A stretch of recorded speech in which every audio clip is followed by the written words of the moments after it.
500 ರೂಪಾಯಿ 300 ರೂಪಾಯಿ ದಿನಗೂಲಿಗಾಗಿ ದುಡಿಯುವಂತಹ ಅದೆಷ್ಟೋ ಕಾರ್ಮಿಕರು ಇವತ್ತು ಗ್ಯಾಸ್ ಇಲ್ಲ, ಹೋಟೆಲ್ ಬಂದ್, ಎಲ್ಲಾ ರೀತಿಯಲ್ಲಿ ನಾವು ತೆಗೆದು ನಾವು ನೋಡುವಾಗ ಅವರ ಜೀವನ ಬಹಳ ಸಂಕಷ್ಟದಲ್ಲಿದೆ. ಈ ನಿಟ್ಟಿನಲ್ಲಿ ನಾವು ಸರ್ಕಾರದೊಂದಿಗೆ ಒತ್ತಾಯ ಮಾಡುವಂತದ್ದು, ಈ ಚಾಲಕರಿಗಾಗಿ ಅಥವಾ ಈ ದುಡಿಯುವ ವರ್ಗಗಳಿಗೆ ತಾವುಗಳು ಏನು ಮಧ್ಯಪ್ರಾಚ್ಯದಲ್ಲಿ ಯುದ್ಧ ನಡೆಯುತ್ತಿದೆ ಎಂಬ ಆ ಒಂದು ಕಾರಣ ನೀಡಿ ಇಲ್ಲಿರುವಂತಹ ಸಮಸ್ಯೆಗಳು ಇರುವಂತಹ ಸಂದರ್ಭದಲ್ಲಿ ಅವರ ಜೀವನಕ್ಕಾಗಿ ಏನಾದರೂ ಒಂದು ಮಾರ್ಗಸೂಚಿಗಳನ್ನು ತರಬೇಕು. ಅದು ಮಾತ್ರವಲ್ಲ, ಅವರಿಗೆ ಧನ ಸಹಾಯವನ್ನು ಕೂಡ ನೀವು ಮಾಡಬೇಕೆಂಬ ಒಂದು ನಿಟ್ಟಿನಲ್ಲಿ ಆಗಿರುತ್ತದೆ ಇವತ್ತು ನಾವು ಪತ್ರಿಕಾಗೋಷ್ಠಿಯನ್ನು ಕರೀತಾ ಇದ್ದೇವೆ.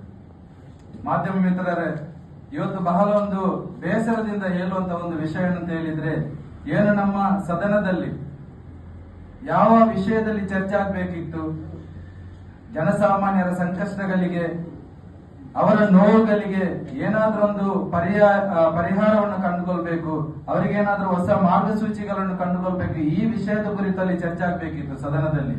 ಆದ್ರೆ ಇವತ್ತು ಸದನದಲ್ಲಿ ಚರ್ಚೆ ಆಗುವಂತ ವಿಷಯ ಏನು? ಶಾಸಕರಲ್ಲಿ ಕೇಳ್ತಾ ಇದ್ದಾರೆ, ಸಭಾಧ್ಯಕ್ಷರ ಹತ್ರ ಕೇಳ್ತಾ ಇದ್ದಾರೆ, ನಮ್ಗೆ IPL-ಗೆ ಟಿಕೆಟ್ ಕೊಡ್ಬೇಕು, IPL ಮ್ಯಾಚ್ ನೋಡ್ಲಿಕ್ಕೆ ನಮ್ಗೆ ಟಿಕೆಟ್ ಕೊಡ್ಬೇಕು ಅಂತ ಸದನದಲ್ಲಿ ಗಲಾಟೆ ಮಾಡ್ತಾ ಇದ್ದಾರೆ. ಕನಿಷ್ಠ ಪಕ್ಷ 2 ಟಿಕೆಟ್ ಆದ್ರೂ ಕೊಡ್ಬೇಕು ಅಂತ ಕೇಳ್ತಾ ಇದ್ದಾರೆ. ಇವತ್ತು ನಮ್ಮ ರಾಜ್ಯದಲ್ಲಿ ಈ ಆಟೋ ಚಾಲಕರು, ಈ ದುಡಿಯುವ ಕಾರ್ಮಿಕರು ಅದೆಷ್ಟೋ ಗಂಟೆಗಟ್ಟಲೆ ಆ ಕ್ಯೂನಲ್ಲಿ ರಿಕ್ಷಾವನ್ನು ನಿಲ್ಲಿಸಿ, ಆ ಬಿಸಿಲಿಗೆ ಆ ರಿಕ್ಷಾವನ್ನು ನಿಲ್ಲಿಸಿ ಗ್ಯಾಸ್ ಆಗ್ಲಿಕ್ಕೆ ಎಷ್ಟು ಕಷ್ಟಪಡ್ತಾ ಇದ್ದಾರೆ. ಅವರ ಮಕ್ಕಳು, ಅವರ ಕುಟುಂಬ ಎಷ್ಟು ಕಷ್ಟಪಡುವಂತ ಈ ಸಂದರ್ಭದಲ್ಲಿ ಅವರಿಗೆ ಬೇಕಾಗಿ ಏನಾದ್ರೂ ಒಂದು ಮಾರ್ಗಸೂಚಿಗಳನ್ನು ಮಾಡುವ ಬದಲು ಇವತ್ತು ಇವರು IPL ಟಿಕೆಟ್ಗಾಗಿ ಅಲ್ಲಿ ಗಲಾಟೆ ಮಾಡ್ತಾ ಇದ್ದಾರೆ.